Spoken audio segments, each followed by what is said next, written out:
Does anybody know what the sound of change is? You in the back, can you tell me what the sound of change is? No, that's not it.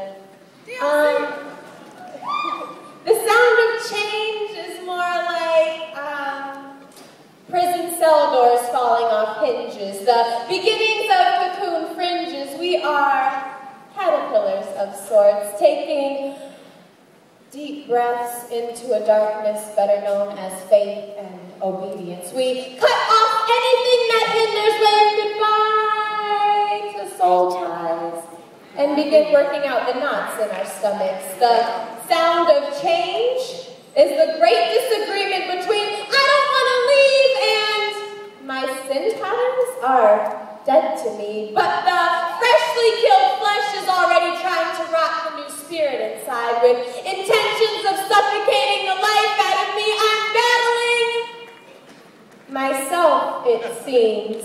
But the sound of change is 1 Corinthians 10 and 13. Refusing temptation before it even tempts me, this process feels like death. Because it is. The inside of this cocoon is the scariest place I've ever been, but it's time for a not-so-scientific breakthrough. There are two opposing elements at work, but when we combine Jesus and his resurrection, the result is indisputable perfection. Our experiment specimens began being void, empty, and broken. Now watch as what God has spoken over them becomes the only thing that remains the same. That, ladies and gentlemen, is the sound of change.